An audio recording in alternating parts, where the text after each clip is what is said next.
Tycoon abandoned his wife, leaving him in poverty with a special child who needs care inside the apartment. Everything was pristine. Marble floors, designer furniture, and polished silver frames holding family portraits. In one of them, the three of them smiled: Kong Jisoo, the powerful Tycoon, Hannah, his graceful wife, and Miho, their 5-year-old son whose round cheeks and gentle eyes made him look like a little angel. But that photo was a lie now, or at least a memory dressed as a dream. Hannah turned back inside, where silence reigned. The housekeeper had already left. Miho was still in his room, playing with a puzzle, surrounded by soft toys. The child didn't speak much. He didn't look into her eyes when she called his name. But she knew he loved her. He showed it in his own quiet way. He would reach for her hair when he was scared, and rest his head against her chest when he couldn't sleep. She walked into the room and crouched beside him. "Sweetheart," she whispered, brushing his bangs aside. "Are you having fun with the lion puzzle?" Miho didn't answer. His eyes were fixated on the missing corner piece. "I'll help you find it," she smiled, though her heart was heavy. In another corner of the house, the click of expensive shoes echoed down the hallway. Jisoo appeared, wearing his perfectly tailored suit, adjusting his cufflinks with the ease of a man used to being admired. His hair was immaculately styled, and not a wrinkle marred his expression. "Jisoo," Hannah said softly, standing as he entered the room. "You're leaving already?" He didn't look at her. Instead, his eyes swept across the room until they settled on the child. "Board meeting," he said curtly, pulling out his phone. "And dinner with investors later. You promised you'd join us for breakfast," she said, holding her breath. Miho was waiting. "I can't, Hannah," he snapped. "Not today. Not again with this." Her lips parted slightly, but she didn't answer. She simply nodded, stepping aside as he grabbed his briefcase. He glanced once more at Miho. The boy didn't react. Jisoo's jaw clenched slightly. "You should think about getting help," he muttered. "A place. Somewhere they know how to handle kids like him." "Kids like him?" Hannah's voice cracked. "He doesn't even know I'm here. What's the point?" His voice was cold, almost robotic. "You're wasting your life and mine, Hannah." And with that, he was gone. The silence that followed was louder than any scream. Hannah stood frozen, blinking back tears. She had heard those words before. Not in exactly those terms, but always with that same emptiness behind them.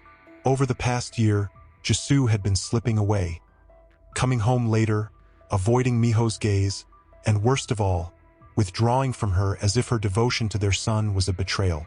She sat on the floor next to Miho, who was now lining up blocks in perfect symmetry. Her tears fell silently. "I know you hear me, Miho," she said, voice shaking. "Even if Appa doesn't understand. I know you're here, with me." In her mind, she wandered back to the early days. They were college sweethearts. Jisoo wasn't always this distant, this polished wall of cold ambition. He used to bring her roses, whisper dreams of opening an art gallery together. He said she was his inspiration. But after Miho was born and his diagnosis came, everything changed. At first, Jisoo seemed committed. He took time off, held Miho close, promised they'd figure it out. But with every passing month, as therapies failed and tantrums increased, he grew more silent, more bitter. He blamed genetics, fate, stress, anything but his own fear. Soon, business became his sanctuary. He started working weekends, traveling, leaving her alone in a golden cage with a son who lived in a world no one else could understand. And Hannah? She smiled through it all. In public, she wore designer dresses and attended charity galas. Everyone admired her poise, her elegance. No one saw her sobbing in the laundry room at 2 a.m. or sleeping next to Miho on the floor when he had night terrors. Now, all that remained was the hollow ache of a woman slowly realizing she had been abandoned long before Jisoo physically walked out. Later that night, when the city lights flickered on, Hannah stood by the window watching the rain fall. Behind her, Miho hummed softly, a tune from a cartoon he liked. It was off-key and fragmented, but to Hannah, It was beautiful. It was connection. A small smile crept onto her face. "I don't need his world," she whispered. "I'll build ours." And in that moment, despite the fear, despite the loneliness, she knew something deep in her soul. This wasn't the end of her story. It was the beginning. Their home, once echoing with idle chatter and polished footsteps, had shrunk into a world of rituals. Quiet ones, delicate ones. Hannah guided Miho through the day like a dancer on glass, each movement carefully calculated to prevent a meltdown, a silence too deep, or a scream too sharp. She made breakfast with a weary grace, setting the table the same way every time. His blue spoon on the left, the rice in a white bowl, the fish carefully deboned. Any mistake could unravel him. He wouldn't say a word, but his world would crack, and he would retreat into that terrifying silence where nothing could reach him. This morning was no different. "Eat slowly, Miho," she murmured, kneeling beside him. "You like the seaweed today, don't you?" He didn't answer. His fingers moved in patterns on the table, drawing invisible spirals. He took a bite. She watched him breathe. Then the cup tipped. The water spilled, touching his sleeve. "No, no, no, no," he whispered, suddenly curling into himself, rocking. "Shoo, shoo, baby, it's okay. It's just water. It's not your fault." Hannah rushed to blot his arm with a napkin, but he flinched away. She held her breath. He started to cry silently. Tears fell, but no sound came. Hannah sat on the floor beside him and began to hum. It was the same lullaby her mother used to sing when she was a child afraid of thunder. A soft tune, full of trembling comfort. And slowly, as if the song wrapped him like a blanket, Miho stopped rocking. He sniffled. He blinked at her, then reached, his hand brushing her face, his eyes still full of tears but searching. She closed her eyes and leaned into his touch. It was the first time in days he had initiated anything. And though it was fleeting, it gave her hope. Hope enough to last until tomorrow. Later that afternoon, as Miho napped, Hannah sat at the small kitchen table, her fingers curled around a cup of cold tea. Bills were piled in a folder beside her, some marked urgent, others unopened. Therapy costs, rent, overdue fees for missed appointments. She stared at them without seeing. Her phone buzzed. "Mom, 3 missed calls." She didn't return them. Her parents had made their stance clear. "You chose this life," her mother had said last time. "You could have come back home, but you stayed for that man. And now, what are you? A ghost." They had never understood Miho. They believed he was just slow. They thought he needed discipline, not pity. Hannah had tried explaining. Eventually, she stopped trying. The screen lit up again. This time, a message. "Jisoo, sent funds. Don't ask for more." She stared at the words, each one colder than the last. "No, how are you? No, is Miho okay?" Just numbers and silence. She set the phone down. Slowly, she stood up and walked to the living room where a cardboard box sat unopened. Inside were old photo albums, wedding pictures, toys Miho had outgrown. She picked one up, a little plush lion, and held it to her chest. There was a knock at the door. Her heart jumped. She wiped her face quickly, walked over, and opened it. A woman stood there, mid-30s, modest clothes, holding a clipboard and a warm, practiced smile. "Mrs. Kong." Hannah blinked. "Yes? I mean Lee. Just Lee now." The woman nodded. "My name's Sujin. I'm from the local developmental support center. You registered Miho for community assistance a few months ago." Hannah's lips parted. She'd nearly forgotten. Yes, please come in." Sujin entered and immediately softened her voice as she noticed Miho sleeping on the couch. "I don't want to intrude. I just came to check if you're okay. You haven't come to the support group. We thought maybe something was wrong." Hannah smiled faintly. "Something is always wrong." Sujin sat down with her, eyes kind but steady. "How long have you been doing this alone?" "Since before he left," Hannah whispered. "Even when he was still here, it felt like I was already abandoned." They talked.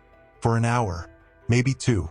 about therapies, about free resources, about other mothers with similar struggles. Sujin showed her pictures of group meetings, children laughing together, parents holding hands. But Hannah's gaze lingered on one photo, a boy in the corner, quiet like Miho, but smiling, holding a tambourine. Music. Do they have music therapy? Yes, Sujin smiled. We do.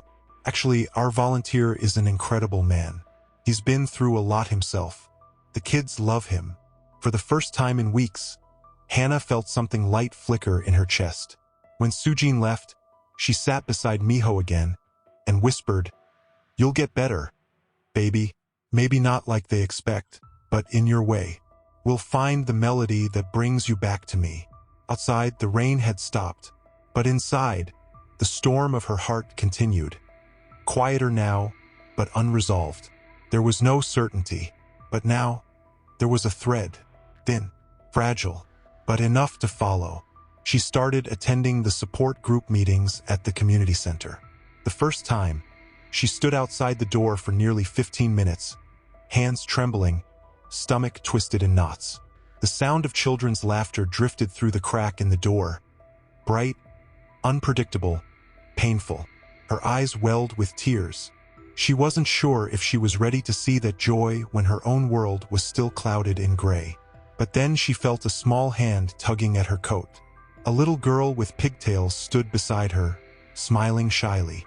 "You lost a Jumma?" Hannah blinked. She smiled back. "No," she whispered. "I think I'm finally where I'm supposed to be." Inside, the air smelled of crayons and warm rice snacks. Parents sat in a circle, some holding their children, others quietly sharing their burdens.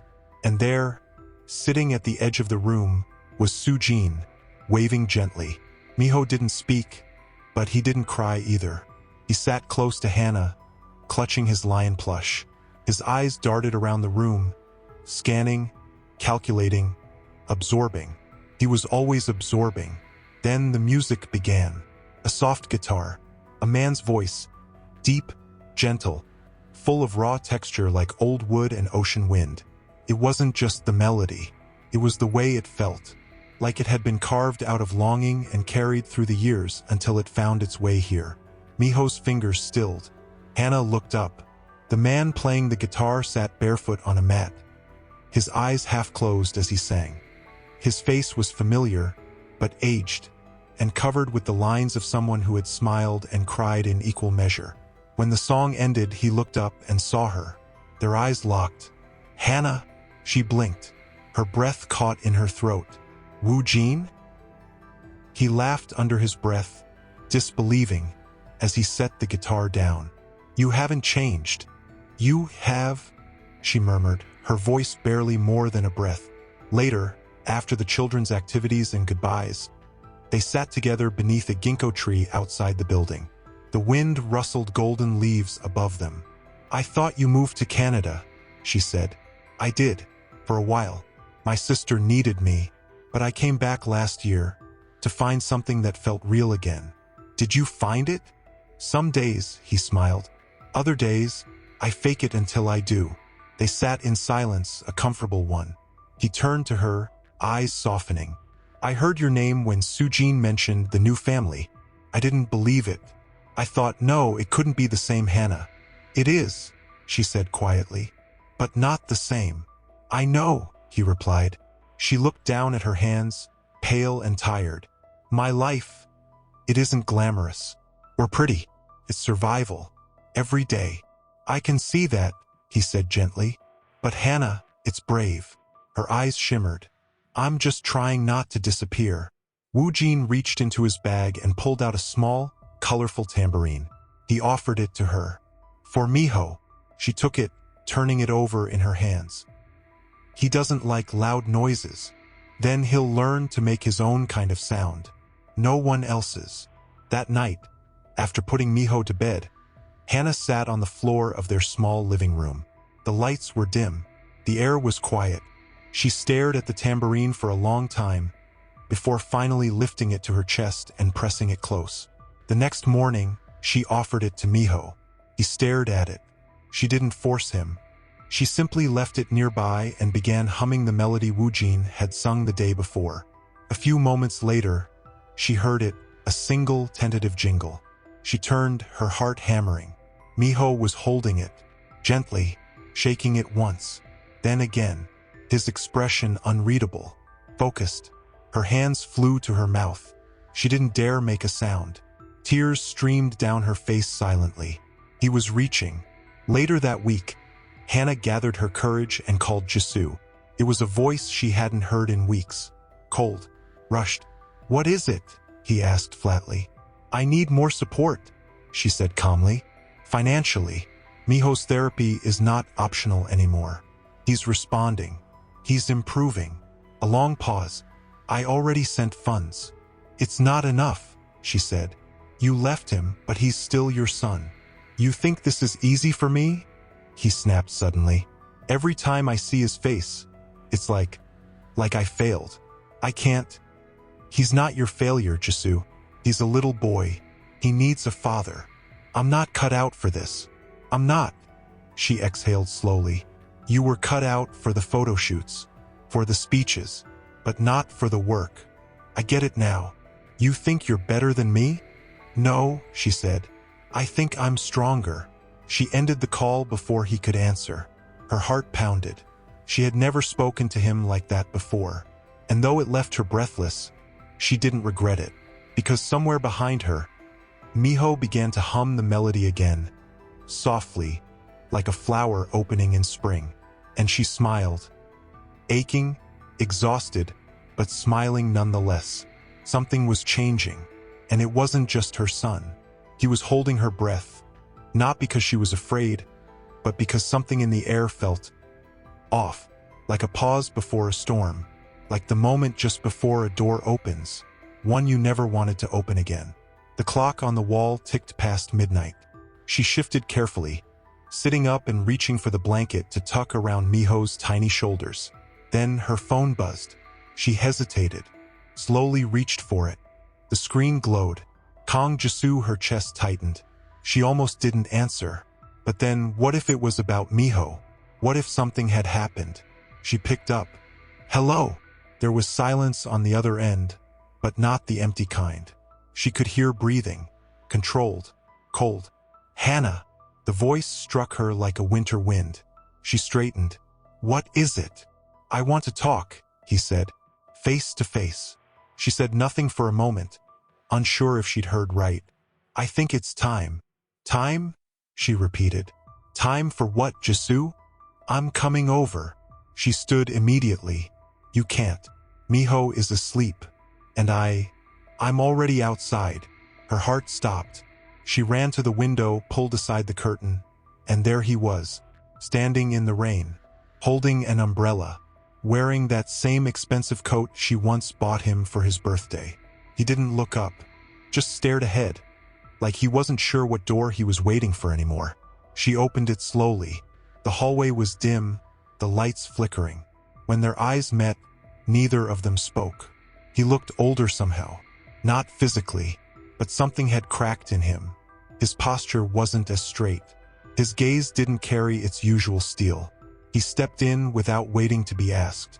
"I only have a few minutes," he said, as if they were still in their old house, still pretending to be a team. She closed the door softly. Miho stirred in the other room. Jisoo looked around the apartment. "So this is where you live now?" Hannah crossed her arms. "This is where we survive." He didn't react. "Miho," he began, then stopped. "You want to see him?" she asked, not coldly, but with caution. He nodded. "Then do it when the sun's up. Not now. He's finally sleeping peacefully." He looked at her then, not just at her, into her. Something about the way she stood, the tired fierceness in her face, the way her fingers trembled slightly at her sides, but never hid. "You've changed," he said. "Because I had to," she replied. He walked past her into the small kitchen, sat down at the table like it meant something. She followed slowly. He placed his phone on the table, looked down at his hands. "I lost the contract with the Tokyo investors," he said flatly. "The board's pressuring me to resign." There's rumors of internal fraud. I might lose everything." She blinked. "I didn't come here to beg," he added quickly. I don't know. I needed to see something real." She tilted her head. "And we're real now, all of a sudden?" "No," he whispered. "You were always real. I was the fake." The words landed with more weight than she was ready for. "I used to look at him," he continued, voice lower now, "and all I could see was what I wasn't. All the ways I couldn't fix him, couldn't fix us. I didn't know how to be a father. So I left." Her eyes burned. "And now?" she asked. "What are you?" He lifted his eyes. "Empty." Silence stretched between them. "I saw the video," he said after a pause, "of the music group, the one where Miho played the tambourine. You were smiling." She didn't respond. "I haven't smiled like that in years," he said. "Even with all the money, all the power, nothing made sense anymore." "You had a son," she said softly. "A wife, family, but you wanted something shinier." "I was afraid," he admitted, "of being seen as weak, of having a child who didn't fit into the perfect mold I'd built in my head."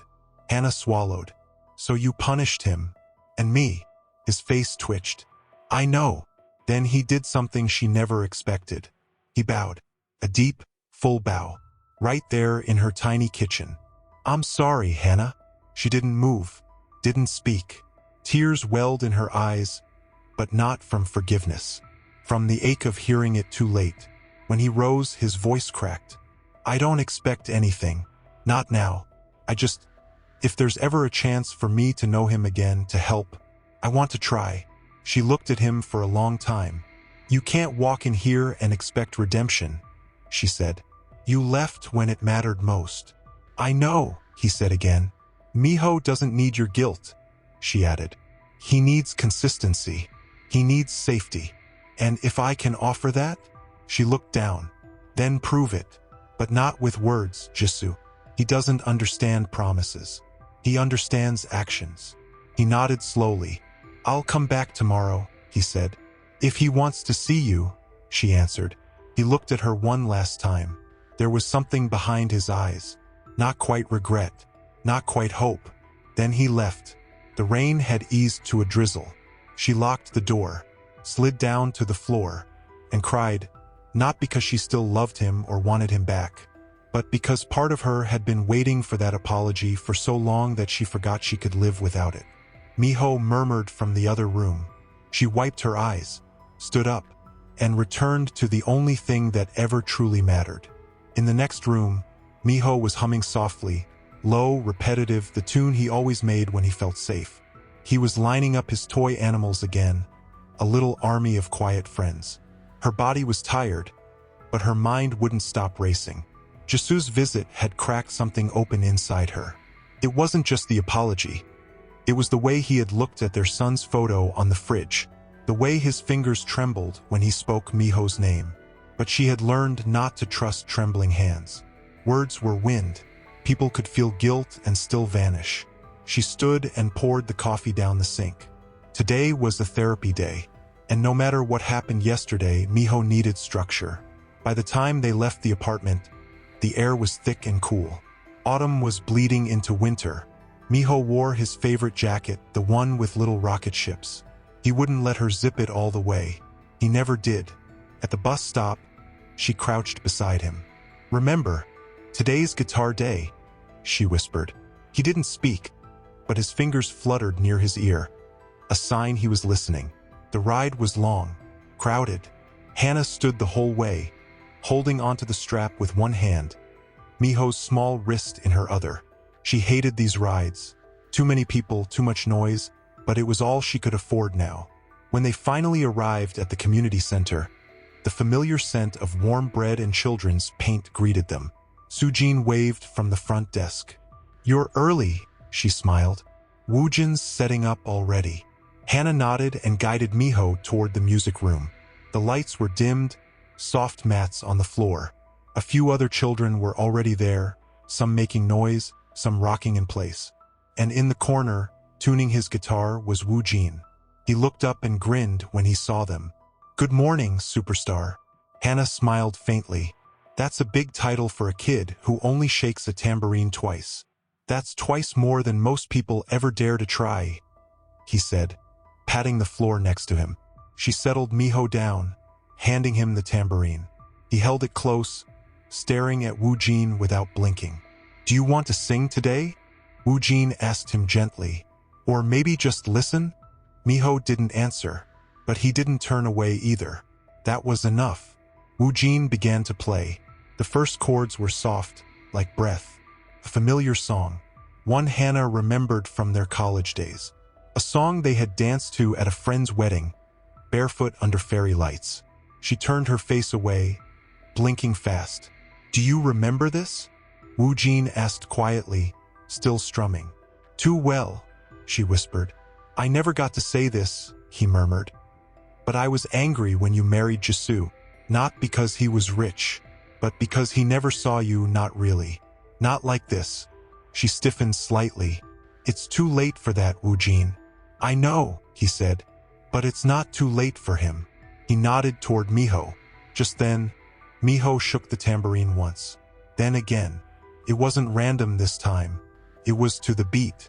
Wu Jin's playing slowed, softened, and Miho slowly, almost imperceptibly, began to rock side to side. His lips moved. No sound, just motion. Hannah stared, frozen. He was mimicking the song. He knew it. Wu Jin stopped playing. Miho looked at him, blinking fast. Did you like that? Wu Jin asked. Miho said nothing, but his hand reached out very slightly and touched the guitar's strings. Hannah covered her mouth, tears streaming down her face. He was opening, slowly, painfully, but he was trying to meet the world halfway. After the session, Wu Jin handed Hannah a small notebook. Just in case you want to keep track of what makes him respond. Music, color, patterns. It helps to know what speaks to him. She ran her fingers over the cover. Thank you. He hesitated. You ever think about writing your story down? She laughed softly. Why would anyone want to read about me? I think people would be surprised, he said. You're surviving what most wouldn't. As they left the building, the sky had turned gray. A chill swept through the air. She held Miho's hand tighter. When they reached their building, the landlord was waiting by the stairs. Ms. Lee, he called out. Her stomach dropped. I gave you an extension, he said flatly. But I can't keep doing that. You're 2 months behind. You need to pay something by next week. She nodded quickly, keeping her face calm for Miho's sake. I understand. I'll figure something out. As they passed, Miho looked up at her. She smiled. Everything's fine, sweetheart. We're okay. But she didn't sleep that night. She stayed up searching for night jobs, remote gigs, part-time cleaning. Anything. She would not let them lose their home. The next day, a letter came in the mail. A crisp, thick envelope. She opened it slowly, her hands shaking. It was from Jisoo's lawyers. Inside was a contract, a transfer of partial ownership, a trust in Miho's name, and a short, handwritten note. Not for you to forgive me, just for him to have a chance. Jay. She clutched the paper to her chest. It wasn't absolution. It wasn't closure. But it was something. And sometimes something was more than enough. The silence in the apartment was different tonight. Not peaceful, just heavy, pressed on her chest like a hand she couldn't move. She thought of all the nights she had held Miho through his meltdowns, singing to him until her voice broke. She thought of the hunger in her stomach she had ignored to buy him a new set of noise-canceling headphones. She thought of Jisoo's words, his bow, and that last line in the letter, just for him to have a chance. She couldn't deny it, those words had pierced through. But they didn't undo what had been done. They didn't erase the nights she had begged the universe for help, with no one but her son to hear her cry. Still, something in her stirred, a flicker of breath, a sliver of space between resentment and understanding. The doorbell rang, her whole body tensed. Not now, not again. She walked slowly to the door and opened it cautiously. And there he was again, but different. Jisoo was soaked, his umbrella broken, his suit disheveled. His face was pale, and his hands were shaking. He wasn't the man who stood in her doorway days ago. He looked small. "Hannah," he breathed.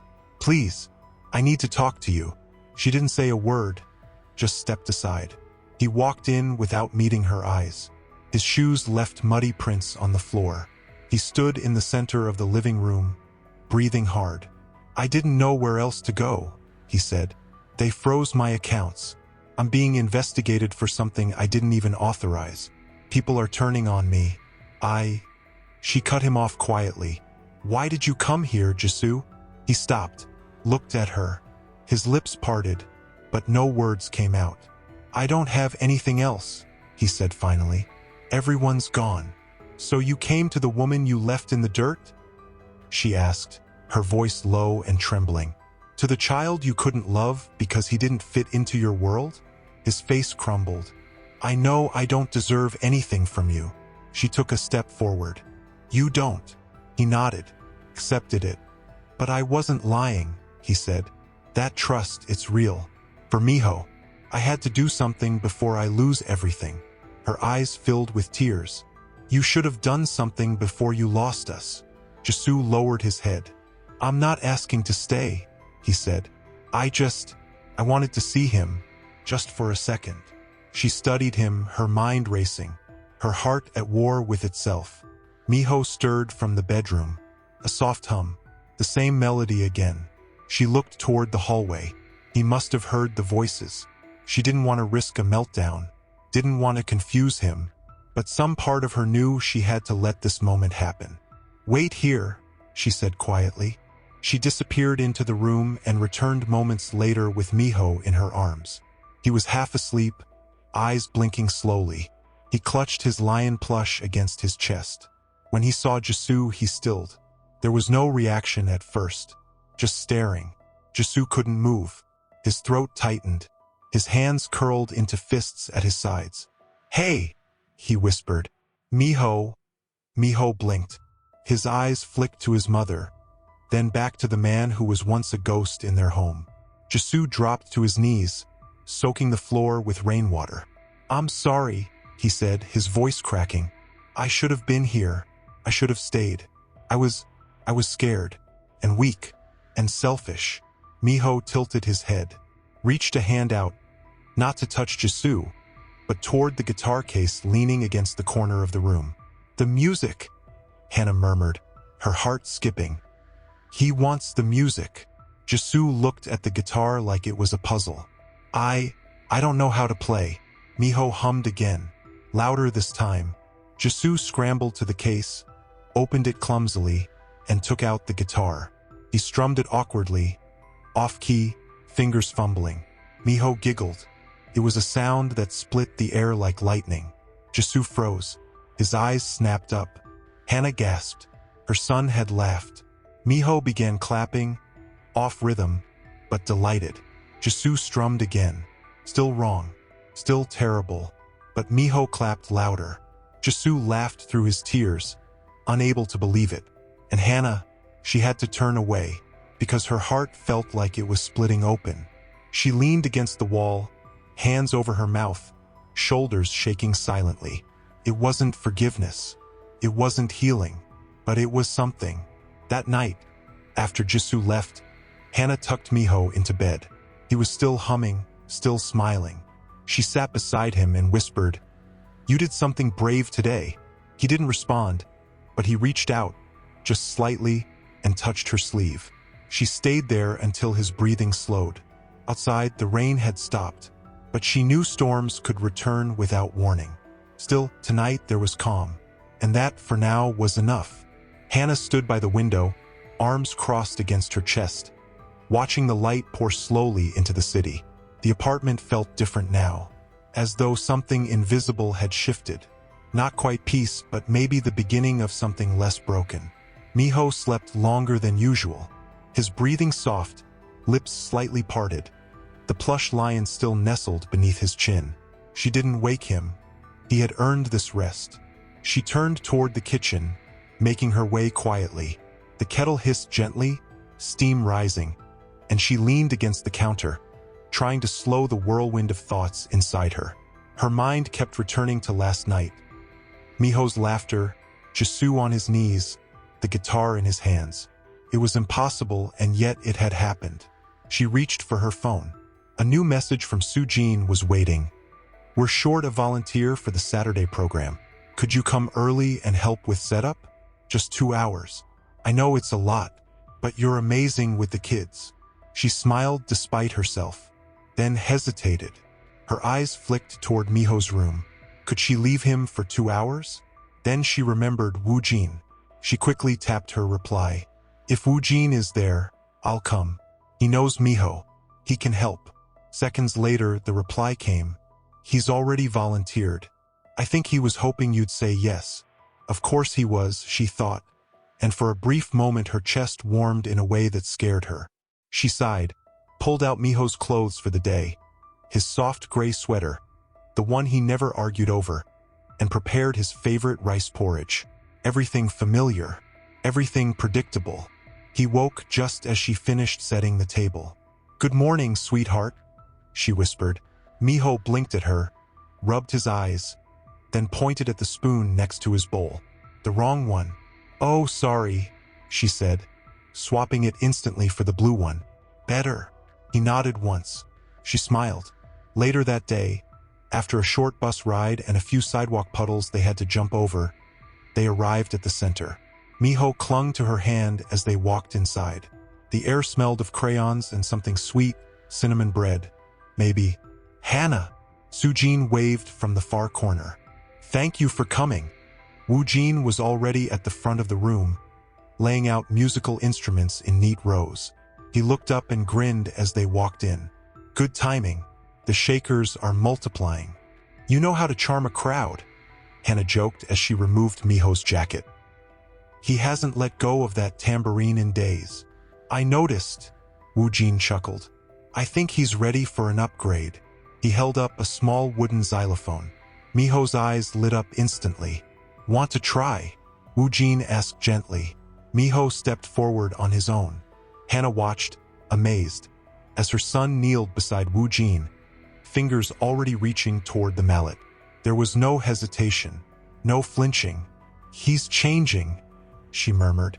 "You both are," Woo Jin said without looking at her. She turned her face away. Volunteering passed faster than she expected.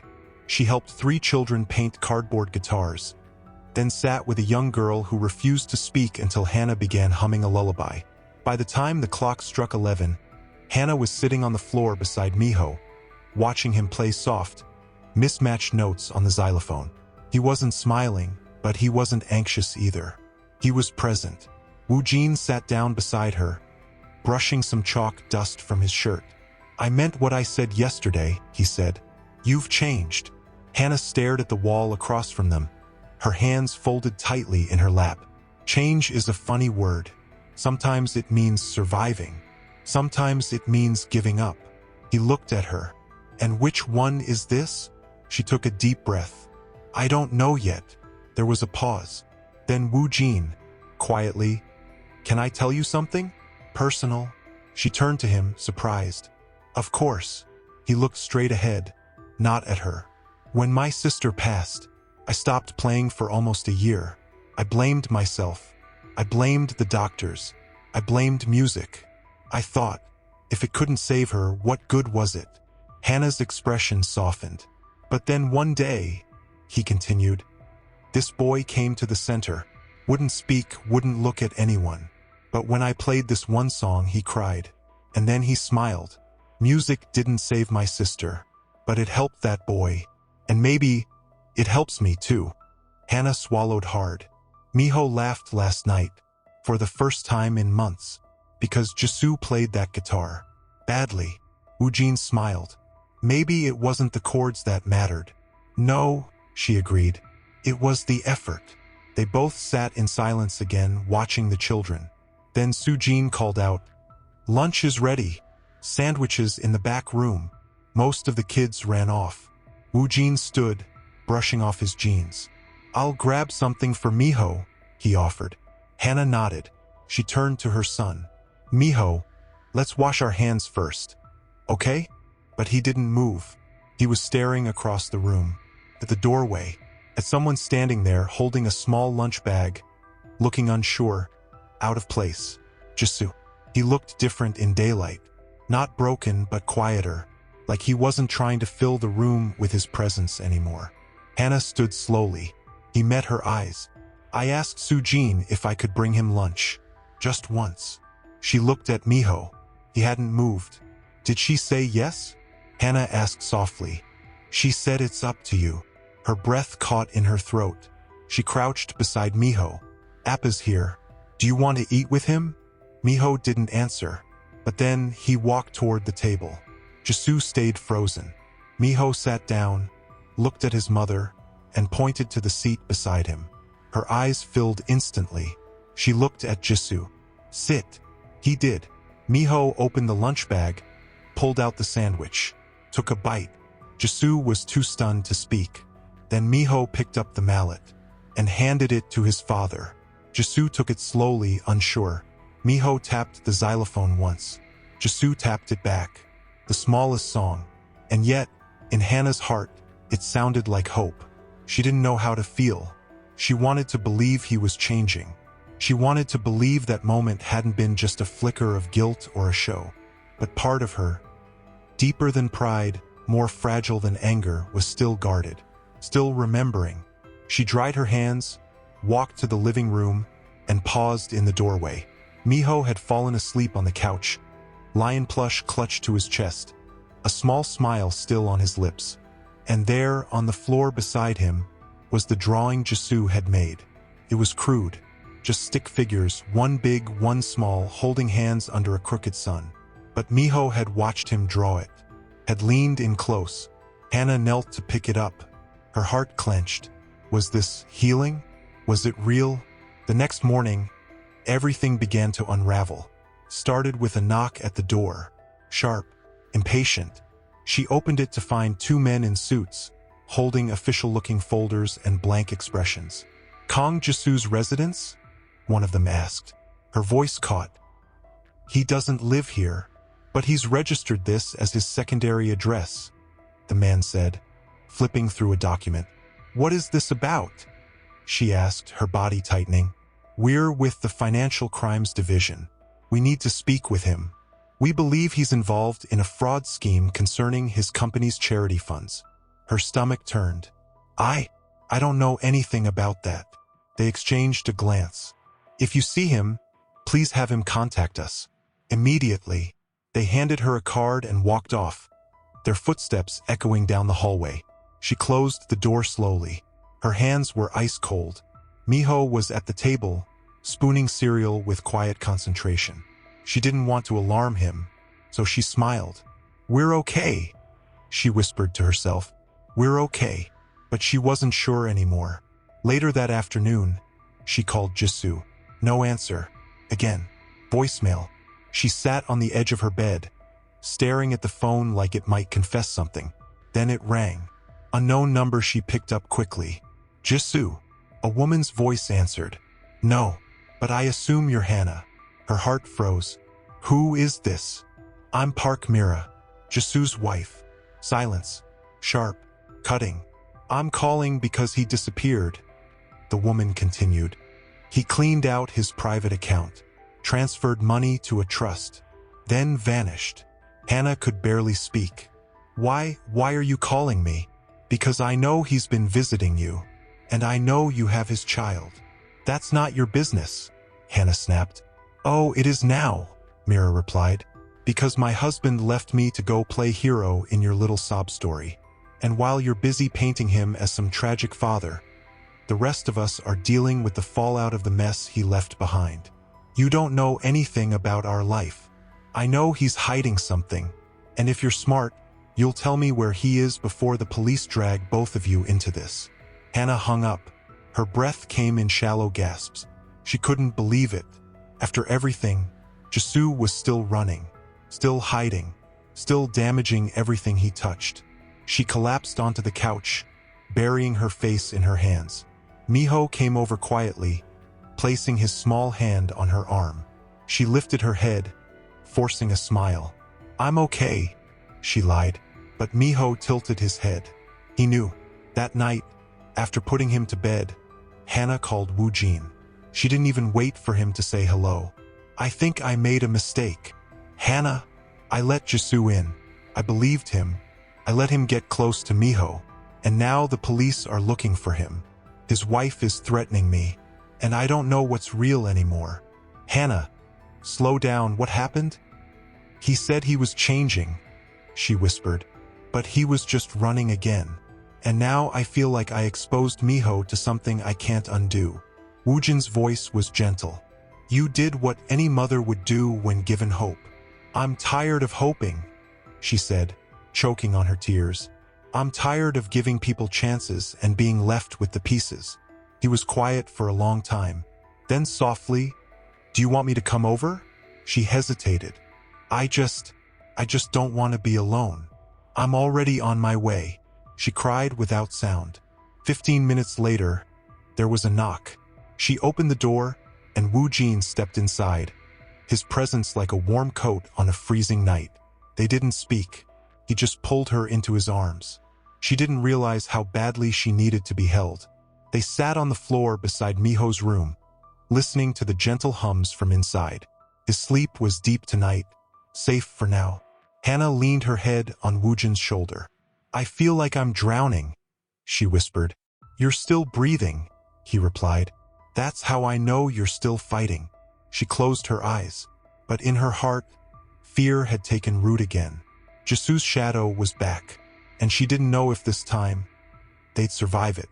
He had left before sunrise, quietly, slipping out while Hannah still slept curled on the couch. But on the table, he'd left something behind. A thermos of warm tea, and a note scrawled in his neat handwriting. You're not alone, no matter what he's done. I'm here. She stared at the note for a long time before folding it and placing it gently into the drawer beneath her spoons. Some things she wasn't ready to throw away. Miho stirred not long after. His routine began the same way it always did, shuffling out of bed with the lion plush pressed to his chest, blinking against the light like he was waking in pieces. She made his breakfast, humming under her breath, and he hummed along, off-key and perfect in his own way. But she felt the tension building beneath the calm, a slow ripple, like pressure gathering beneath the surface of a still pond. She couldn't keep waiting for the phone to ring, or the door to knock, or for Jisoo to come crashing through again with his apologies, his guilt, his chaos. She had to find work, something that could carry them, something steady, hers, not dependent on anyone else's money or mistakes. After Miho's therapy session that afternoon, she took him by the hand and walked through the streets of the neighborhood. Her eyes scanned every store window, bakery, dry cleaners, old bookstore, a laundromat with a sign posted, "Help wanted evenings." She stepped inside. A woman in her 50s looked up from behind the counter. Yes, I saw the sign, Hannah said. Are you still hiring? The woman looked her over. You have experience? No, Hannah admitted. But I'm a quick learner. I'm careful. And I don't give up easily. The woman raised an eyebrow, but something in Hannah's tone made her pause. She gestured toward a basket overflowing with towels. Let's see how well you fold.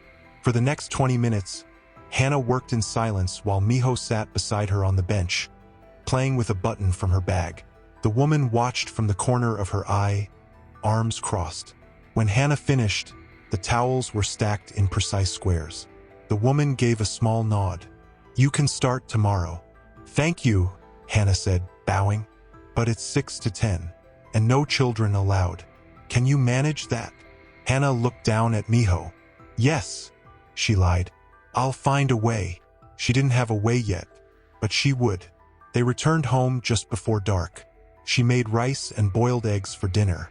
Miho played quietly, and she sat at the table staring at the clock, waiting for the next part of the night to unfold. It came at 8:34 p.m. Her phone rang. Unknown number. Her pulse quickened. She answered. Hannah, Jisoo's voice, rough, panicked. Where are you? She demanded. I can't say. You need to turn yourself in. I can't. Not yet. They'll arrest me. Everything will be gone. You think it isn't already? She hissed. Listen to me, he said quickly. I only transferred money to Miho. That's what they're after. They think I was hiding funds. But I wasn't. I was trying to protect him. She laughed bitterly. You don't protect someone by disappearing. I had no choice. You always have a choice, Jisoo. You just never choose us. There was silence on the other end. Then his voice softened. I saw the way he looked at me, Hannah. That moment in the center. He smiled. Do you know how long I've wanted that? Her throat tightened. He laughed because he felt safe. Not because you earned it. I'm going to fix this, he said. I just need time. She shut her eyes. And if the police come knocking again? What am I supposed to tell them? Tell them the truth. That you didn't know. That you had nothing to do with any of this. Her voice dropped. And what about Miho? Jisoo's answer was almost a whisper. Tell him I love him, even if I don't know how to show it. The line went dead. She sat in silence. The air felt colder. Miho walked over and crawled into her lap, curling into her without a word. She held him tight. The next morning, she went to Sujin's office. I need help, she said. I got a job, but it's in the evening. I don't have anyone to watch Miho. Sujin leaned forward.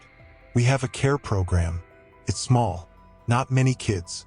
He could join, if you're okay with it. I don't have another choice, Hannah said. Sujin nodded. He'll be safe, and he'll be with people who understand him. That night, she dropped Miho off at the center. He didn't cry. He just held her sleeve a little longer than usual.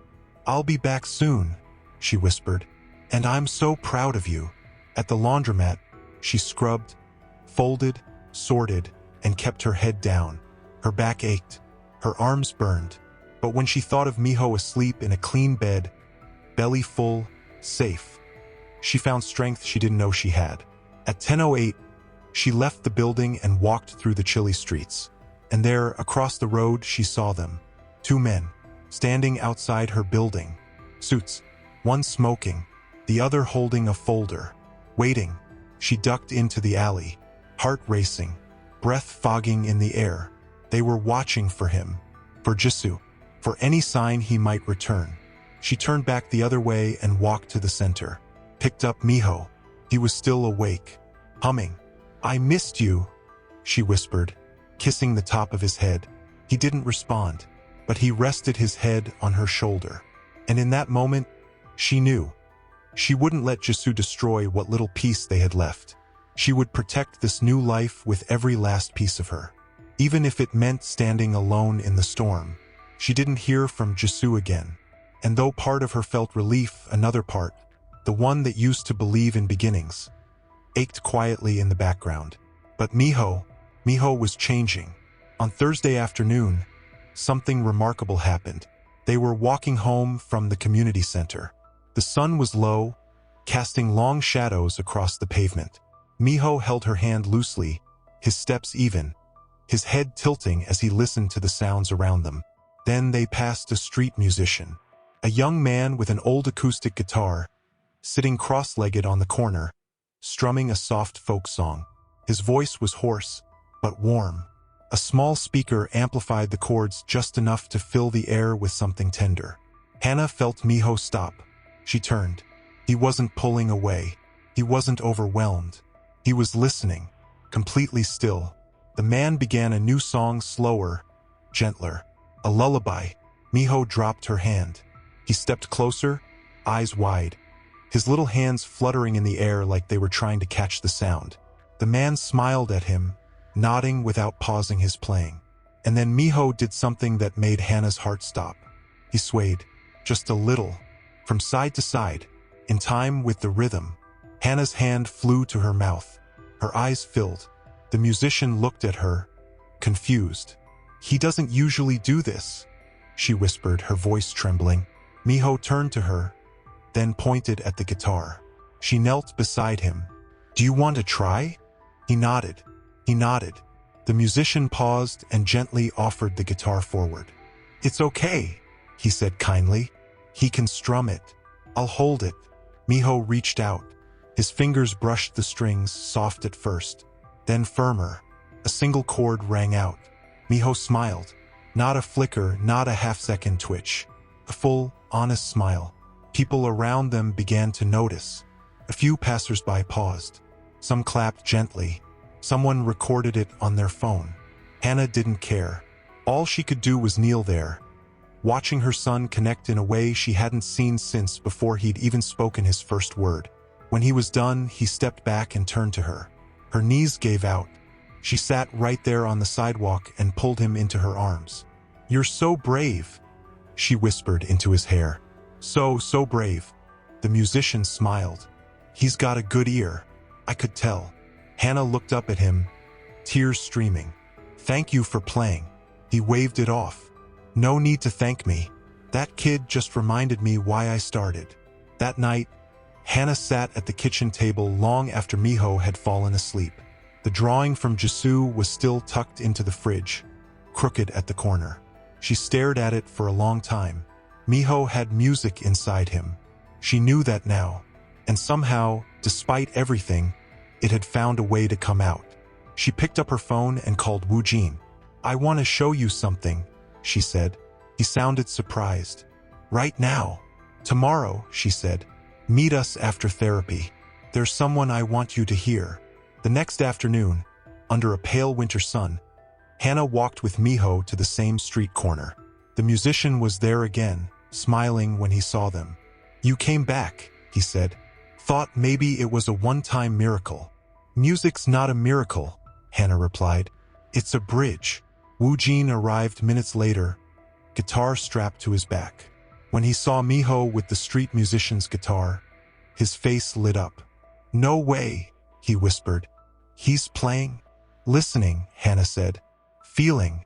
Miho plucked a string again, then another. Then Woo Jin took out his guitar and began to play alongside the other man. Soft, complimentary melodies. The sound curled into the winter air like breath. And Miho danced.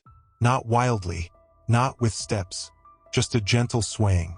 Arms slightly raised, face tilted up. The kind of movement that says, "I'm here. I understand this." People stopped, watched. Hannah felt something inside her crack open. All the nights she had begged him to speak. All the mornings she had sung through tears. All the times she had doubted herself. This moment didn't fix the pain, but it gave it meaning. Woo Jin came to her side. "You were right," he said. "He doesn't need to speak. He's already singing." She smiled, her heart breaking and healing all at once. I think we've only just begun." They had an invitation today. Not from a school or a hospital or some new therapy consultant. From Woo Jin. When they arrived at the community center, it was different. The doors were open wide, music echoing softly from the main hall. Inside, there were children and parents gathered in a loose circle, some seated on mats, others standing. At the center was Woo Jin, guitar in hand, tuning strings with a gentle hum on his lips. Soo-jin approached Hannah with a grin. "He's finally doing it," she whispered. "The pilot session." "What session?" Hannah asked. Soo-jin placed a hand on her shoulder. "A music and movement group for children with sensory needs, parents included." Hannah blinked. This was his idea? "It was yours too," she said. "You just didn't know it yet." Woo Jin looked up and spotted them. He waved Miho over. The boy didn't hesitate. He walked right to the circle. No panic, no fear. He sat down between two children and held the small drum placed in front of him. Hannah felt her chest tighten. Woo Jin's voice filled the room, smooth and deep. "We're not here to force anything, or fix anything. We're here to listen, to let them guide us." He glanced briefly at Hannah, then looked back to the circle. To find the rhythm in the way they move, the way they breathe. That's the music. And then he began to play. Soft chords at first, slow, inviting. Children tapped drums, shook bells. A few just watched. Miho tapped too, steady, focused. Hannah's eyes burned with tears. She sat at the back of the room, unsure whether she was more in awe of her son or the man who saw him without trying to mold him. When the session ended, Woo Jin packed his guitar and met her at the door. "You're incredible," she said quietly. "No," he replied. I just listen. They stepped outside into the crisp air. Miho trailed behind them, holding a pine cone he'd found near the entrance. I want to do more, Wu Jin said. Work with more kids. Offer sessions twice a week. Maybe build a little studio. Hannah smiled. You really believe this can grow? I don't just believe it, he said. I feel it. She nodded, pulling Miho's hat tighter around his ears. You'll need help. He paused. That's why I wanted to talk to you. She looked up at him. I want you to be part of it, he said. Not just as a mother, as a partner. In the project? She asked, her voice barely above a whisper. In everything, he said. The silence between them was no longer awkward. It was full, weighted, tender. I don't know how to be in anything again, she admitted. You don't have to know, he said gently. You just have to be. She looked at Miho, who was humming to himself, drawing shapes in the frost on the railing. I've been so scared of falling, she said. He stepped closer. But you never did. You flew. She looked into his eyes. There was no rush, no expectation, just truth. Then her phone rang. She flinched, pulled it from her coat. Unknown number. Her stomach dropped. She hesitated, then answered. Hannah Lee? The voice asked. Yes. This is Detective Kim, Seoul Police. We found Kang Jisoo. Her breath caught. He was arrested trying to cross the border by car.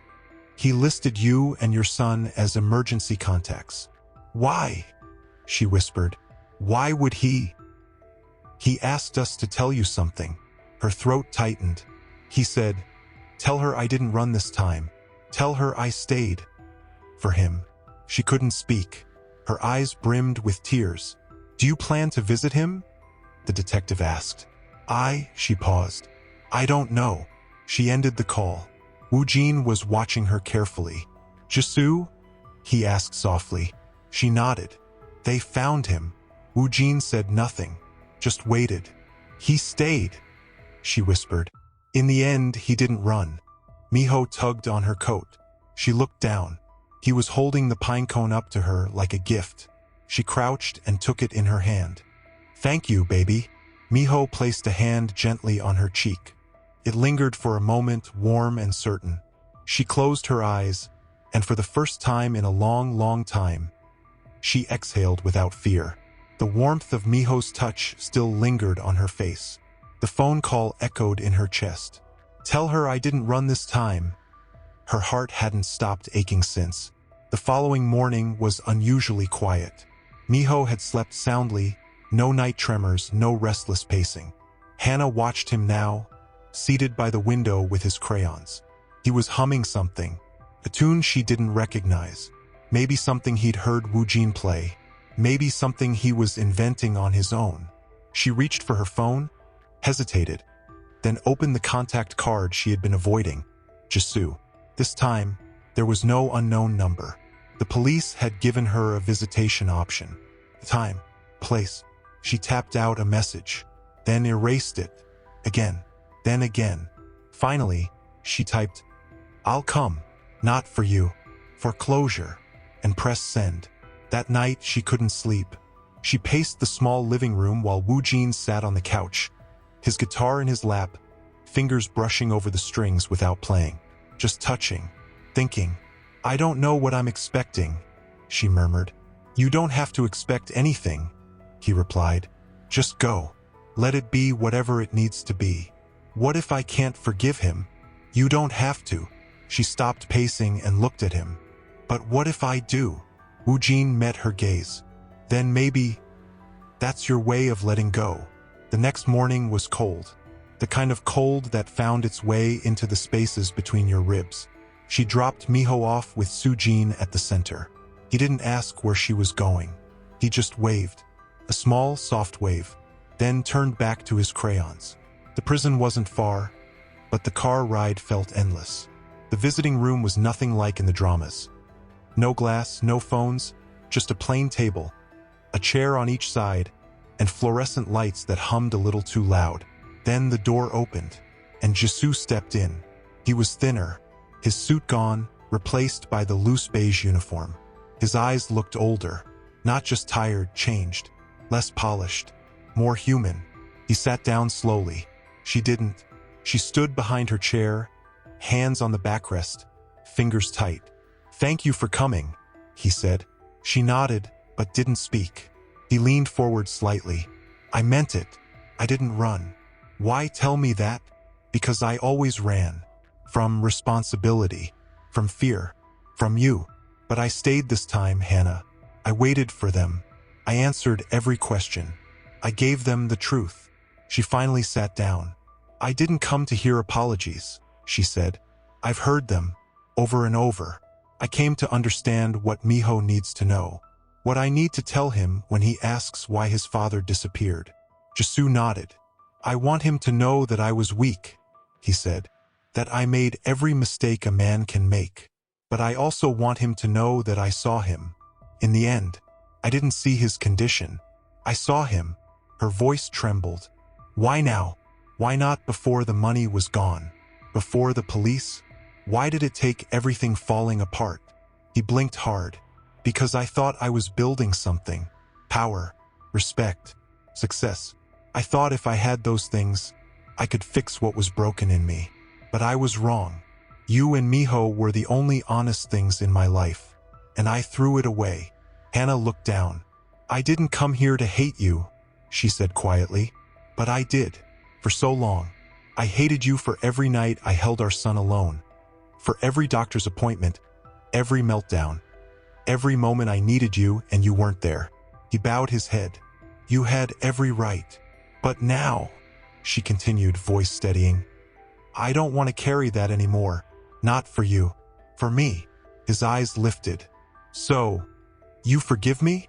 "No," she said gently. "I forgive myself. For waiting for you to come back. For thinking you ever would be the man I needed." A long silence settled. She stood. "Miho is learning to sing. Not with words. With movement. With rhythm. He laughed last week. He smiled." Jasu's lips trembled. "He's becoming someone brilliant," she said, her voice catching. "And he doesn't need you to become that." He wiped his face quickly. "Tell him I'm proud of him," he whispered. She hesitated. "Maybe one day I will." And then she left. As she stepped outside, the cold air hit her like a wave. But this time it didn't sting. She pulled her coat tighter and walked with purpose. She didn't look back. And as she reached the street corner, her phone buzzed. A picture from Sujin. Miho holding a tambourine, mid-step in a small dance. She smiled through her tears, because she knew the real music was just beginning.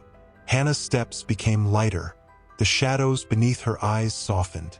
And every morning when Miho opened his eyes and reached for the sunlight spilling across his pillow, she felt something like victory. One Wednesday afternoon, after Miho's session, Hannah walked into the community center's back room with a large plastic bag tucked under her arm. Wu Jin was seated cross-legged on the floor, tuning a battered old keyboard. He looked up and grinned. "That's a suspicious-looking bag." "It's a surprise," she said, kneeling beside him. "But I need your help." He arched an eyebrow. "What kind of help?" She pulled a small stack of booklets from the bag, each with a rough sketch on the cover.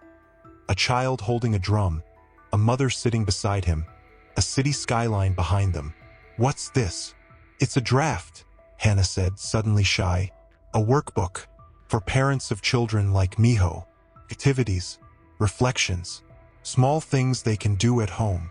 Wu Jin blinked. "You wrote this?" "I've been working on it at night, after my shift at the laundromat," she said, her fingers nervously brushing invisible dust from the pages. "It's not much, but it's something I wish someone had handed me when this all started." He took one, flipping through it slowly. Each page was simple but carefully written. Tips on sensory support, lists of music-based games, notes on emotional regulation. "Why didn't you tell me?" "I didn't think it mattered," she whispered. "Until now." He closed the booklet and looked at her, his voice low. "Hannah, it's beautiful." She swallowed. "Do you really think so?" "I know so," he said. You didn't just survive. You created something from it. Her eyes shimmered. I want to offer it here, she said. As part of your program, maybe help other mothers. Maybe give them hope. He smiled, eyes full of something deeper. Then let's do it together. And they did. The next week, the first parent circle met in a small room at the back of the center. Hannah stood at the front, nervous, clutching her notes while Wu Jin adjusted the microphone. There were 6 mothers, 2 fathers, 1 grandmother, and among them, a face she hadn't seen in years. Ji Young, Hannah said, stunned. The woman stood, same sharp eyes, same carefully clipped voice. Hannah. Ji Young had been her best friend once, back in the early days of her marriage, before the diagnosis, before the world closed in. I didn't know you were coming. Ji Young held her toddler close. My son, he's not talking. They think he might be on the spectrum. I didn't know who else to call. Hannah stepped forward and took her hand. Then you're in the right place. The meeting began, and as Hannah read through her first lesson, on patience, on the power of rhythm, on listening without words, she realized she wasn't afraid anymore. Later that night, Wu Jin walked her and Miho home under a quiet, starless sky. You know, he said, if I had any doubt before, it's gone now. About what? She asked. You, what you're meant to do. She looked down at Miho, who was walking beside them, tapping a soft beat on his leg. I just want to build something for him, she said. Something solid, something that stays. You already are, he said. They reached her building. She turned to him, searching his eyes. I never thought I'd start again, she whispered. Not like this. Not with someone watching me this closely. He stepped closer. I'm not watching you, Hannah. I'm walking beside you. She closed her eyes and let the tears fall. But they were different tears now. Not of grief, but of growth. She turned the key and opened the door. And in that moment, she felt it, the unmistakable sense that this chapter was no longer about survival. It was about building something beautiful, even with broken pieces. It arrived in silence, just a quiet knock on the door one Friday evening. Hannah had just finished brushing Miho's hair. He sat peacefully on the rug, arranging his blocks in symmetrical rows, humming a tune he had heard Wu Jin play the night before. The apartment was warm, dimly lit by the soft glow of a single lamp. When she opened the door, her heart dropped. 2 officers stood in the hallway, plain clothes, polite eyes. Ms. Lee Hannah? She nodded slowly, already knowing this wasn't going to be simple. I'm Detective Nam. This is Officer Kwan. May we come in? She glanced over her shoulder. Miho was still focused, oblivious to the sudden shift in atmosphere. Yes, but please speak softly. My son is inside. They stepped in, removing their shoes at the entrance with an awkward kind of care, like they knew the home they were entering had already seen enough damage. What is this about? She asked, arms folding protectively. We have some updates regarding Kang Jisu's case, the detective said, and some complications. Her blood turned cold. Is he okay? He's safe, the officer reassured. Still in custody. But during the audit process, it was discovered that several of the trust fund transfers made in Miho's name were flagged. She blinked. Flagged? Why? They're being interpreted as fraudulent redirection of funds, the detective continued, which places you, unfortunately, in the periphery of the investigation. She shook her head, voice brittle. I didn't know anything about that. I didn't ask him to send anything. I even have messages, records, where I told him I didn't want help unless it was legal and clean. We believe you, he said gently, but the prosecution doesn't know your situation. To them, it looks like you benefited from illegal money movement. Her knees buckled, but she caught herself on the edge of the counter. I don't have anything, she whispered. Nothing but what I earn at the laundromat and the center. The rest went into food, medicine, therapy. We're not here to arrest you, Officer Kwan assured, but we need you to prepare. You may be called in to testify, and your financial records will be examined. I have nothing to hide. We know, the detective said again. We just wanted you to hear it from us before anything appears in the media. Jisu's case is drawing attention. She closed her eyes. Of course it was. The fall of a tycoon always made better headlines than the quiet resilience of a single mother. Thank you for telling me. They nodded, exchanged cards, and left. The moment the door closed behind them, her chest tightened. She pressed her back to the wall and sank slowly to the floor. She couldn't breathe. Not again. Not after all this.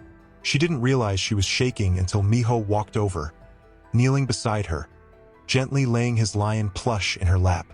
She looked into his eyes, and for a moment, she saw the man who had walked away. The child is the mirror of the parents. That's what one of the therapists had once said.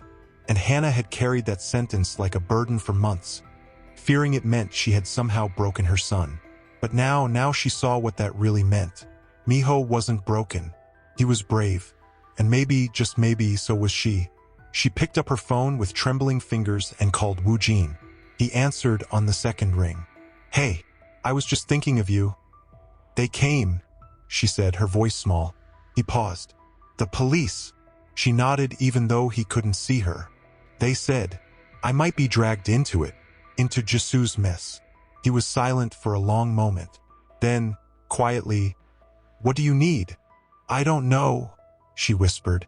I don't know what to do. I worked so hard. I gave everything to build something stable. And now, you're not alone, he said firmly. Hannah, look at me. Are you home? Yes, I'm coming. You don't have to. I want to, he said. Not because I feel sorry for you, but because I believe in you. I believe in Miho, and I won't let you walk through this alone. When he arrived, she was still on the floor. He sat beside her, didn't say anything at first, just held her hand. I'm tired of being punished for someone else's choices, she said after a while. I know, and I'm tired of being strong just because I have to be. I know, he said again, softer this time. She looked at him, eyes rimmed red. What if they take everything? What if they don't believe me? What if... They won't, he cut in gently. And even if they try, you'll still have this. He looked toward Miho, who was now humming quietly, drawing on the floor with crayons. You'll still have him, and you'll still have me. She nodded slowly. A tear slipped down her cheek, not from fear, but from the unexpected comfort of not carrying it alone. The next day, she met with a lawyer from the community support network. Wu Jin came with her. They brought every document, every receipt, every transfer confirmation. Everything. The lawyer, a kind woman with streaks of gray in her hair, looked through the papers and said, You did everything right. We'll make sure they see that. Still, the uncertainty hung like smoke in the air. And yet, that night, as Hannah tucked Miho into bed, he looked at her with wide, steady eyes. Mom! Her heart stopped. He hadn't spoken that word in weeks. She leaned in. Yes, sweetheart. He pointed toward the ceiling. Music. Her breath caught. He was asking for the lullaby. She began to sing. Her voice was unsteady at first, but then it filled the room, filled the silence. And as Miho's eyelids began to flutter closed, Hannah realized something. No matter how loud the world outside grew, no matter how hard it tried to bury her, she would always have this song, and this love, and no one could take that away. She dressed Miho in his favorite striped sweater. He giggled when she rolled the sleeves a little too far and pretended he was shrinking. We've got a big day today, sweetheart, she said softly, kneeling to tie his shoes. You're going to do something really special. He tilted his head, not quite understanding, but not resisting either. They were headed to the community center's winter showcase. An informal concert, Wu Jin's idea, a way to let the children share what they'd learned through music. Nothing formal. No spotlights or applause pressure. Just joy, sound, and connection. But for Hannah, it felt much bigger than that. Miho had been practicing one song in particular for weeks. He didn't sing the lyrics, but he followed the melody. And with each note he played, xylophone, tambourine, even small finger bells, he had begun to look outward more, reach further, see the world as something he belonged to. And today he was going to stand in front of people. Not behind her, not in her shadow, in front. As they walked into the center, the air buzzed with warmth. Parents brought cookies. Some children wore paper crowns. Decorations hung from the walls, uneven and handmade, but full of life. Sujin met them at the door. "He's ready?" she whispered, beaming. "As ready as I'll ever be." Hannah smiled, her nerves betraying her voice. She watched as Miho joined the other children, Woojin crouching beside him to gently adjust the strap of a small drum. He spoke to him softly, one hand on Miho's shoulder. Miho nodded once. The room filled quickly. Chairs squeaked. People greeted each other with hushed excitement. Woojin stepped to the front with his guitar slung low across his body. "Thank you all for being here," he said, voice strong but warm. "Tonight isn't about performance. It's about presence.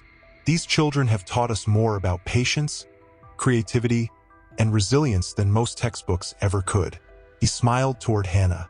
"And one of them has something to show us." Hannah's breath caught.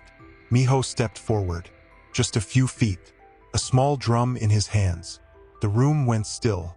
You could hear every heartbeat in the silence. Then he lifted the mallet and tapped once, then again, a simple rhythm, soft, gentle. Then the bells joined, then a second drum, Woojin on guitar, filling the background like waves behind his steps. Miho's head tilted. He found the rhythm. He smiled, and then he laughed. A full, joyful laugh that echoed through the room and cracked something wide open in Hannah's chest. She pressed her hand to her mouth. She couldn't breathe. Sujin leaned in, whispering with teary eyes, "He's free." When it ended, no one clapped. Not because they weren't moved, but because it felt sacred. Like applause would shatter something delicate. Miho walked off stage, straight into Hannah's arms. "You did it," she whispered, pressing kisses into his hair. "You did it, my love."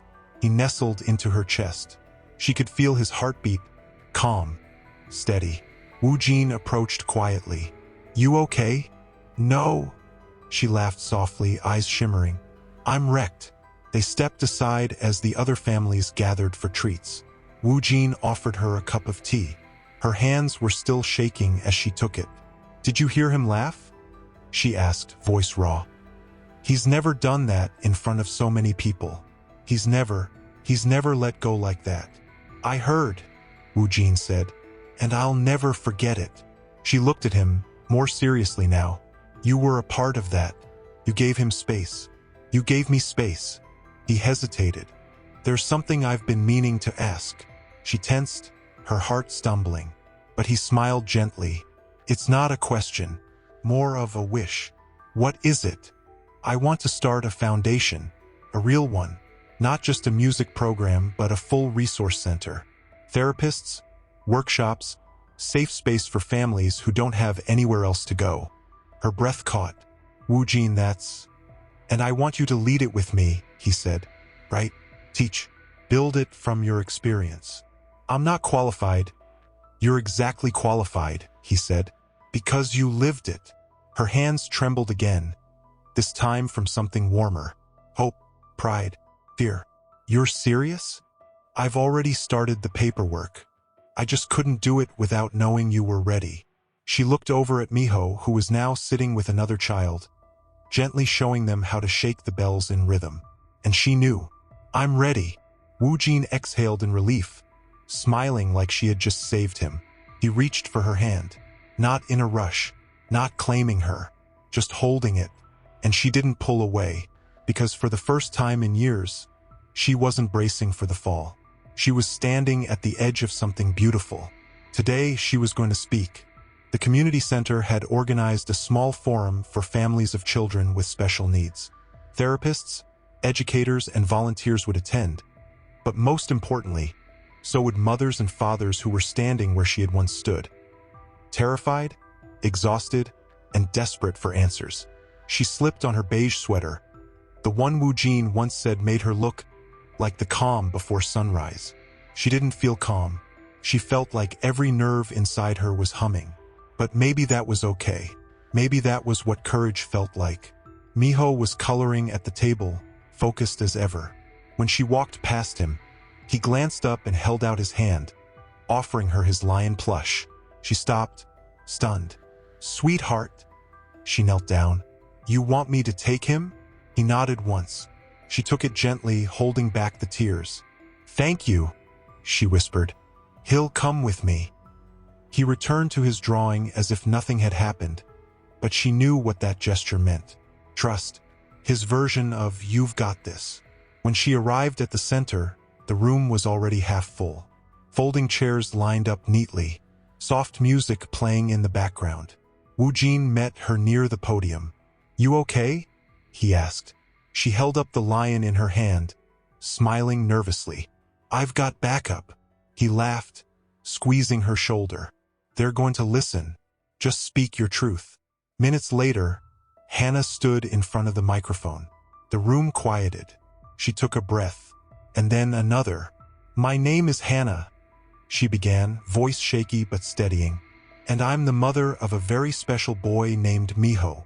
A few people nodded. When Miho was diagnosed, I felt like someone had pulled the floor out from under me. I didn't know what I was doing. I didn't understand what he needed.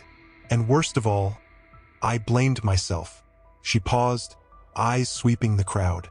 There were nights I sat alone, holding him during his meltdowns, wondering if he would ever look me in the eyes, if he'd ever laugh, if I was strong enough to be his mother. A woman in the front row wiped her cheek.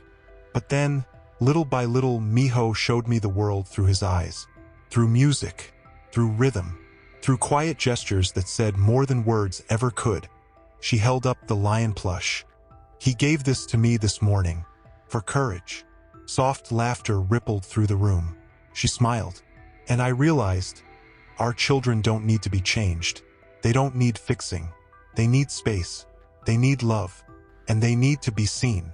The applause came slowly at first, then grew steady and sincere. Wu Jin clapped the hardest. Later, as the crowd dispersed and parents came to thank her, a woman with tear-streaked cheeks approached her, holding a toddler against her hip. "You said what I've been feeling for so long," the woman said. I thought I was just broken." Hannah took her hand. "You're not broken. You're building." The woman smiled through her tears. That night, as Hannah tucked Miho into bed, he looked up at her with those quiet, searching eyes. "Mom," she paused. "Yes." "Happy." She froze. Tears welled instantly. "You're happy?" she whispered, kneeling beside him. He nodded. "Because of the music?" He nodded again. She kissed his forehead gently. "Me too," she said. After he fell asleep, she stepped onto the balcony with a mug of tea. The night air was cold, but not biting.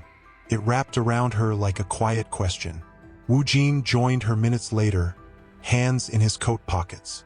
"I heard what Miho said," he said softly. She looked out at the distant city lights. "He's never said that before." "I think he's watching you," Wu Jin murmured, "learning from the way you live." She turned to him. Their eyes met, and something shifted in the space between them, unspoken but undeniable. "Thank you," she said. "For what?" "For not walking away." He stepped closer, close enough that she could hear his breath. "I wasn't going anywhere, Hannah." She closed her eyes, tears slipping free, not from pain but from fullness. And then, for the first time in years, she let herself lean. Not because she needed saving, but because she was finally safe. Hannah stood at the window with her fingers wrapped around a warm cup of barley tea.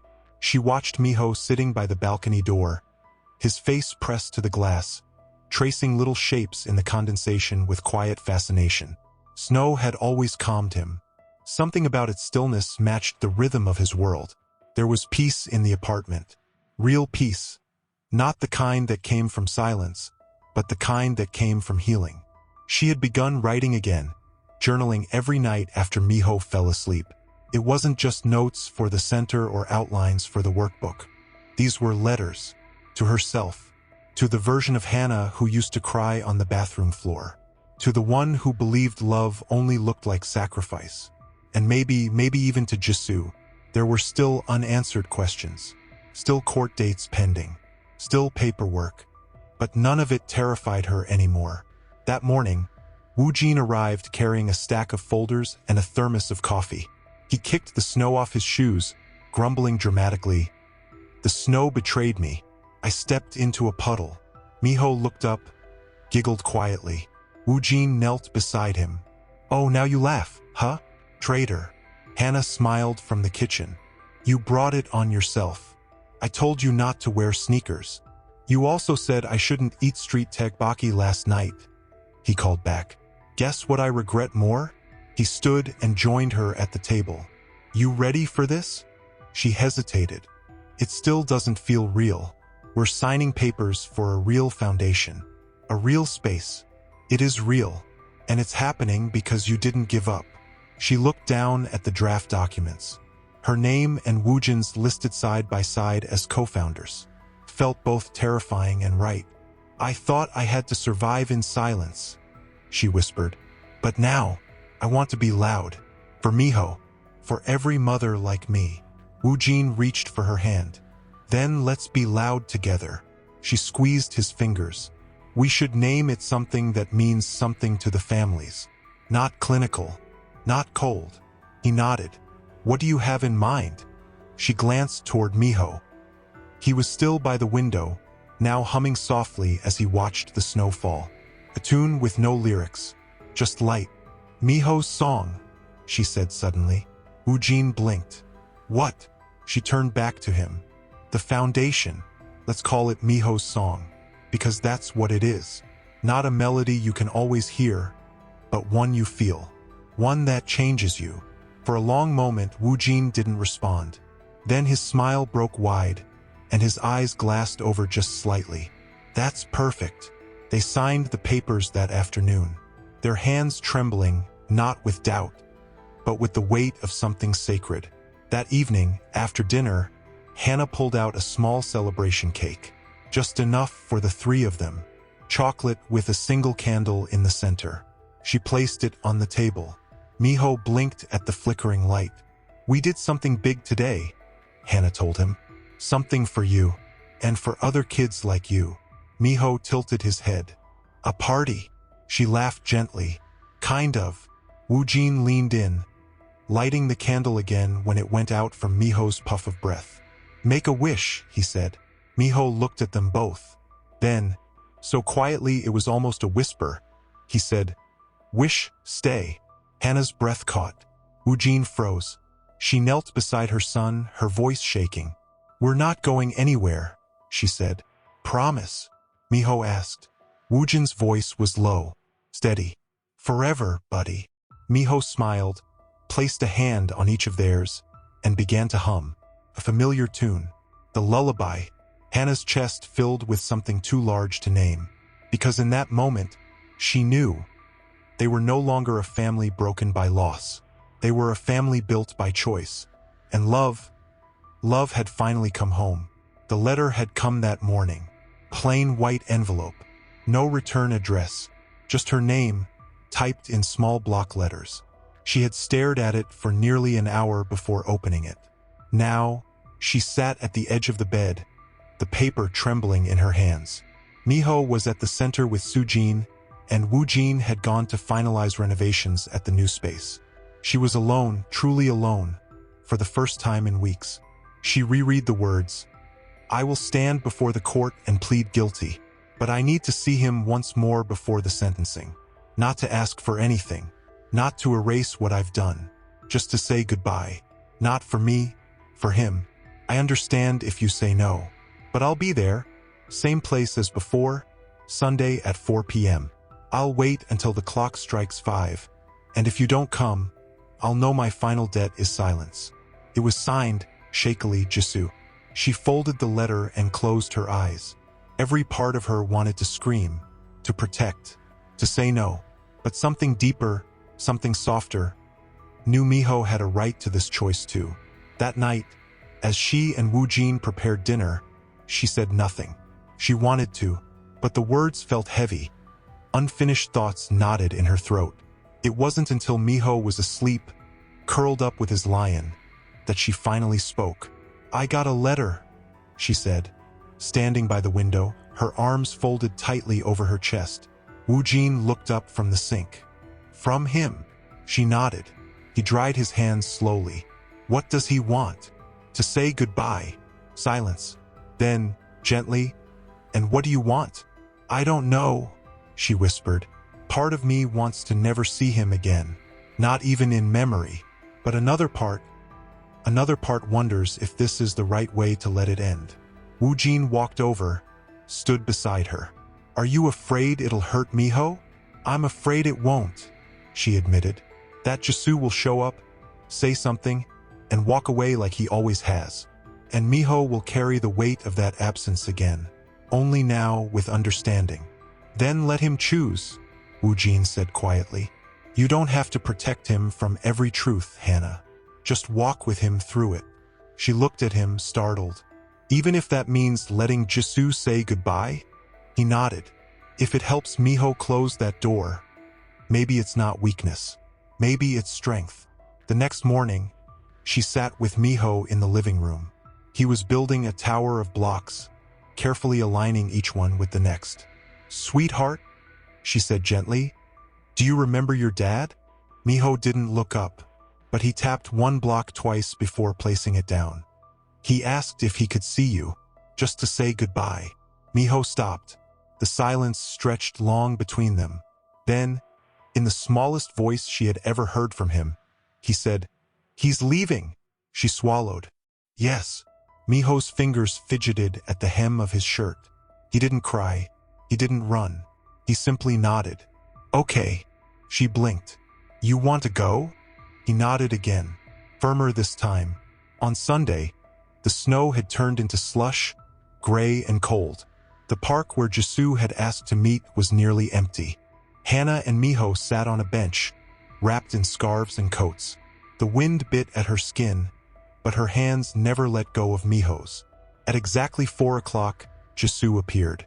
He looked different, older, thinner, not just from time, but from where. Regret clung to him like dust. When he saw them, he slowed. Miho looked up. There was no fear in his eyes, only stillness. Jisoo approached and knelt in front of them. Hi, Miho. The boy said nothing, but he didn't turn away.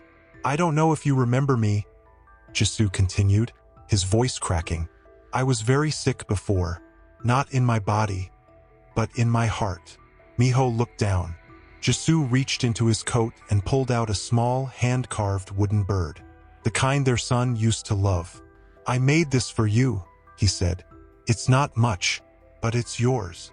He extended it, trembling. Miho reached out slowly, took it, held it gently in his hand, then looked up and said, It's okay. Hannah's breath hitched. Jisoo choked on a sob. I don't deserve that, he whispered. But Miho stood, walked forward, and wrapped his arms around his father's neck. Brief, soft, enough. When he stepped back, Jisoo held his face in his hands, crying quietly. Thank you, he said, voice breaking. Thank you, Miho. Hannah watched silently. She didn't stop it, didn't interfere. This wasn't about her anymore. When the clock struck 5, Jisoo stood, bowed to Hannah without speaking, and walked away. This time for good. She turned to Miho. He was staring at the wooden bird. Do you feel okay? She asked softly. Miho nodded, then looked up. He's sad. Yes, she said. He is. But I'm not. She knelt beside him. No, she said. You're not. Because you're free. And as the snow began to fall again, soft and slow, they walked home, hand in hand, leaving the past behind them one step at a time. She had changed too. Not all at once, but gently, like the seasons. There was still grief sometimes. Shadows that rose in the late hours when the world grew quiet. But it no longer hollowed her out. Now it passed like a visitor she no longer needed to fight. The foundation, Miho's song, was finally ready. The space was modest but full of light. The walls were painted soft earth tones. Instruments lined one corner, tambourines, guitars, bells. And on a far wall, Wu Jin had hung a mural of children holding hands under a sky of musical notes. That morning, Hannah stood at the entrance, hands pressed together in front of her heart, as families filled the room for the official opening. Sujin approached, cheeks flushed. "You have to speak again, you know?" Hannah groaned, half laughing. "I already did this once. This time it's different. This time, it's yours." Woojin came up behind her, adjusting his mic. "She's right." She looked around. Parents standing uncertainly at the edges of the room. Children clinging to their coats. Nervous eyes. Familiar fear. She took a breath and stepped up to the front. "I remember walking into a place like this," she said, voice clear but soft. "Holding my son's hand so tightly because I was afraid if I let go, I'd fall apart." She glanced toward Miho, who was now sitting cross-legged near a drum, gently tapping a beat with another child beside him. "I thought I needed to be perfect, that anything less would mean failure. But my son taught me that perfection isn't what heals. Presence is." She smiled, eyes shining. This space was built for that. For all the families who are still trying to breathe through the weight of not knowing what tomorrow looks like. "You don't have to know. You just have to be here." Applause broke through, tender and real. Later that day, as the center buzzed with introductions and shared stories, a reporter approached Hannah. She had short hair, a notepad, and eyes that scanned everything like they were taking emotional inventory.